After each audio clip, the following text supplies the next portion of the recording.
అందరికీ నమస్కారం. శ్రీనివాస్ చెప్పే కథలకు మీ అందరికీ స్వాగతం. ఇప్పుడు మనం వినబోయే కథ సలీం గారు రచించినటువంటి చేపల కూర. మరి కథలోకి వెళ్దామా? సైఫ్, మీకు చేపలంటే ఇష్టం కదా? సాహిత్య చర్చ మధ్యలో ఈ చేపల ప్రస్తావన ఎలా వచ్చిందో అర్థం కాక రాణి వైపు ఆశ్చర్యంగా చూశాను. శనివారం సాయంత్రం మా బాల్కనీలో కూర్చుని బుచ్చిబాబు కథల్లో అంతరంగాల ఆవిష్కరణ గురించి మాట్లాడుకుంటున్నాం. రాణి ఎప్పటికి మళ్ళీ ఉత్సాహంగా లేదు. చాలా పరధ్యానంగా వింటున్నటువంటి రాణి అకస్మాత్తుగా అలా అడిగేసరికి కంగారు పడ్డాను. కొంపదీసి బుచ్చిబాబు కథలకి చేపలకి ఏమైనా బాదరాయణ సంబంధం ఉందా అని అడిగాను. ఉంది, మోకాలికి బోడిగుండికి ఉన్న సంబంధం. సరేనా? మొదట నేను అడిగిన దానికి సమాధానం చెప్పండి.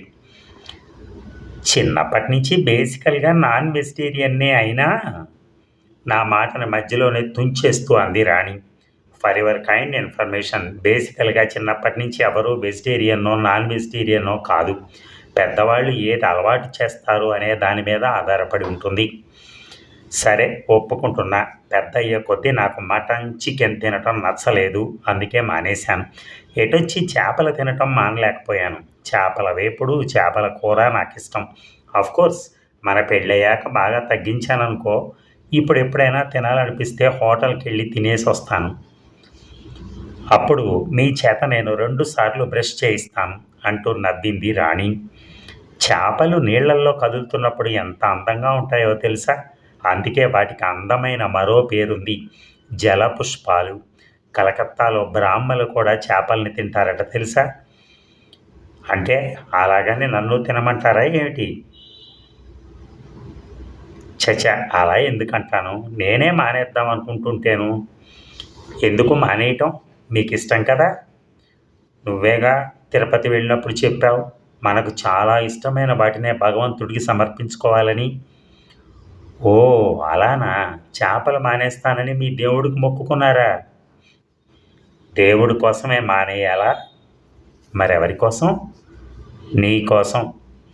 చాలేండి సంబడం. నా కోసం అయితే అసలు మానక్కర్లేదు. పోనీ మన ప్రేమ కోసం. దేనికోసమో మానాల్సిన అవసరం లేదు. మీకు చేపలంటే ఇష్టం కదా? తినాలనిపించినప్పుడు బయటికి వెళ్ళి హోటళ్లలో తినాల్సిన అగత్యం లేకుండా మన ఇంట్లోనే వండి పెడదామని నేను అనుకుంటూ ఉంటే మీరేమిటి మానేస్తానంటారు? నేను సరిగ్గానే విన్నానా? చేపల కూర మన ఇంట్లో వండుతావా? మతి ఏమైనా పోయిందా? మీరు సరిగ్గానే విన్నారు. నా మతి ఎక్కడికి పోలేదు. నా దగ్గరే సలక్షణంగా ఆరోగ్యంగా ఉంది. మరి ఇంతటి అసాధారణమైన నిర్ణయానికి రావటానికి కారణం? ఏం లేదండి. మధ్యాహ్నం టీవీలో బలిపీఠం సినిమా వేశారు. అందులో రోజా రమణి రాజబాబు కోసం చేపల వేపుడు చేస్తుంది. సినిమా సీన్లు చూసి వాతలు పెట్టుకోవటం దీనికి నీ కుదరని పని, వదిలి. ఎందుకు కుదరదు? మనసుంటే మార్గం ఉంటుంది. మనసులో ప్రేమ ఉంటే ఒకటేమిటి, 100 మార్గాలు కనిపిస్తాయి. నా మాట ఇను.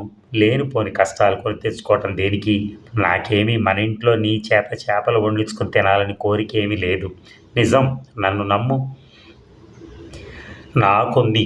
మీకోసం ఇలాంటిది ఏదైనా చేసి నాకు మీ మీదున్న ప్రేమను నిరూపించుకోవాలనుంది. అంటే ఇలాంటివి చేస్తేనే ప్రేమ ఉన్నట్లా? అంత నాన్సెన్స్. మీకు విషయం తెలుసా? తెలీదు, చెప్తేనే కదా తెలిసేది అన్నాడు. అదిగో మరలా ఉడికిస్తున్నారు. చెప్పే కదా అది నా భూత పదమని. నేను 10th చదువుతున్నప్పుడు మా బంధువుల అమ్మాయి ఒక ముస్లిం కుర్రాన్ని పెళ్లి చేసుకుంది. మీ బంధువర్గంలో నువ్వే పైనీరు అనుకున్నానే. నీకంటే ముందే ఒకరు విప్లవించారన్నమాట. తను వాళ్ళ ఆయన కోసం చేపలు మాంసం వండడం నేర్చుకుంది, తెలుసా? మేము రాజ్యం గురించి ఏమనుకునేవాళ్ళమో తెలుసా? తెలీదు, చెప్పే కదా. రాణి నా వైపు చిరుకోపంగా చూసింది. సరే చెప్తాను వినండి. రాజ్యానికి వాళ్ళ ఆయనంటే వల్లమాలిన ప్రేమ అని. ఎంత ప్రేమ లేకపోతే తను బ్రాహ్మణి అయ్యుండి అతని కోసం నీసు వండి పెడుతుంది? నీసేమిటి? మన వైపు చేపలు మాంసం కూరల్ని నీసనే అంటారు కదండి. ఓ నిజమే, నేను విన్నాను. కానీ నాకు ఆ పదం అవమానకరంగా తోస్తోంది. నీచు వాసనొచ్చేవన్న అర్థంలోనో, లేక నీచమైన కూరలు అనే అర్థంలోనో వాడి ఉంటారు. ఒకరు తినే ఆహార పదార్థాన్ని నీచు అనటం భావ్యం కాదు. రాణి నా వైపు ఒక క్షణం సాలోచనగా చూసి, నిజమేనండి, అలా అనకూడదు. ఎవరి ఆహారపు అలవాట్లు వాళ్ళవి. వీటిలో ఏవి శ్రేష్టమైనవి, ఏవి నీచమైనవి అని నిర్ణయించే అధికారం ఎవ్వరికీ లేదు. వాసన బాగా ఉండదు కాబట్టి నీసు అనటం కూడా సరైంది కాదు. కొందరికి నచ్చని వాసన మరికొందరికి బాగుండొచ్చు. నా మట్టుకు నాకు చేపల వాసన వెగుటుగా అనిపించదు. అది చేపలకుండే సహజమైన వాసన. అంతేనండి. చైనా వాళ్ళు, కొరియా వాళ్ళు పాముల్ని, కప్పల్ని తింటారట కదా! అంతదాకా దీనికి ఎరుకలోళ్ళు ఎలుకల్ని, ఉడతల్ని తింటారని ఎక్కడో చదివాను. ఎవరి తిండి వారికిష్టం. కప్పల్ని తినటం గురించి, ఉడతల్ని తినటం గురించి వింటూ ఉంటే కంపరంగా అనిపించి, ప్లీజ్ రాణి, ఇప్పుడు ఆ విషయాలన్నీ అవసరం అంటావా అన్నాను. సర్లేండి, రేపు ఉదయాన్నే వెళ్ళి చేపలు పట్టరండి. తప్పదంటావా? రేపు నేను స్వయంగా వండి పెట్టబోతున్న చేపల కూర తినక తప్పదు అంది. కొన్ని క్షణాలాగి నా వైపు ఇబ్బందిగా చూస్తూ, మన వాచ్మెన్ భార్య ఫాతిమా సహాయం తీసుకుంటానండి, ప్లీజ్ అంది. అదేదో నేను బలవంత పెట్టి వండిస్తున్నట్టు మాట్లాడతావే, కొద్దిగా దీనికి మొత్తం ఫాతిమా చేత వండించినా నాకు అభ్యంతరం లేదు. సర్లేండి, నా తంటాలేవో నేను పడతా కానీ మీరు మాత్రం మంచి చేపలు పట్టరండి. కొర్రమీని చేపలు బాగుంటాయి, ఫ్రెష్గా ఉంటాయి. వాటిని నీళ్లున్న బకెట్లో వేసి ఉంచుతారు. మనం కొనేటప్పుడు అవి బతికే ఉంటాయి. మన ఎదురుగానే నీళ్లలోంచి తీసి కత్తితో ముక్కలు చేసిస్తారు. నాకు తెలిసిన చేపలన్నిటి గురించి రాణికి చెప్పాలనుకుని మొదట కొర్రమీను గురించి చెప్పుకుంటూ పోతున్న నేను రాణి మొహం చూసి చప్పున ఆపేశాను. చేదు కషాయం తాగినట్టు పెట్టింది మొహం. నేను చేసిన తప్పేమిటో అర్థమై సారీ అన్నాను. మరునాడు ఉదయం 6ంటికే బయలుదేరి ట్యాంక్ బండికి వెళ్ళాను. నీళ్లలో అశాంతిగా తిరుగుతున్న కొర్రమీను చేపల్లోంచి ఒకదాన్ని ఎంచుకున్నాను. కిలో మీద 200 గ్రాముల బరువుంది. వాడి చేతే పొలుసులు క్లీన్ చేయించి సగం చేపని పల్చట ముక్కలుగా కొట్టించాను, వేపుడికి అనువుగా ఉంటాయని. మిగతా చేపను కూర కోసమని కొద్దిగా పెద్ద ముక్కలే ఉంచేయమన్నాను. నేను వెళ్ళేటప్పటికి వంటగదిలో రాణి మసాలా నూరే పనిలో ఉంది. ఫాతిమాని అడిగి ఏ ఏ దినుసులు ఎంతెంత పాళ్లలో వేయాలో కనుక్కొని చేస్తోంది. చేప ముక్కల్ని చిల్లులున్న గిన్నెలో వేశాను. రాణి తల తిప్పి వాటి వైపు చూసింది. ముక్కలకు ఎర్రటి రక్తం అంటుకుని రాణి మొహంలో రంగులు మారాయి. వెంటనే, నువ్వు కొద్దిసేపు హాల్లోకి వెళ్ళి కూర్చో, వీటిని కడిగి వంటకంతా రెడీ చేసి నిన్ను పిలుస్తాను అన్నాను. అయ్యో మీరా? పర్లేదులే వెళ్ళు, ఫాతిమా ఉంది కదా, హెల్ప్ తీసుకుంటాను. రాణి వెళ్ళిపోయాక పంపు తిప్పి చేప ముక్కల్ని నీటి ధార కింద పెట్టాను. ఒక్కొక్క ముక్కని జాగ్రత్తగా రక్తం అంతా పోయేలా కడిగాను. తర్వాత ముక్కలకి పసుపు, ఉప్పు రాసి పావుగంట నానబెట్టాక మరలా శుభ్రంగా కడిగాను. నూరిన మసాలాను ముక్కలకు పట్టించాను. ఫ్రై చేయాల్సిన ముక్కల్ని, కూర వండాల్సిన ముక్కల్ని వేరువేరుగా పెట్టి రాణిని పిలిచాను. ఫాతిమా, ఇవి వేపుడు చేయాలి, వీటితో ఇగురు వండాలి, కొద్దిగా పులుపు తగిలించు, బాగుంటుంది అని చెప్పి గదిలోకి వెళ్ళిపోయాను. 20 నిమిషాలు గడిచాక ఉడుకుతున్న మసాలా వాసన కమ్మగా గాలిలో తేలుతూ వచ్చి పలకరించింది. చేపల వేపుడు గుమగుమలాడుతోంది.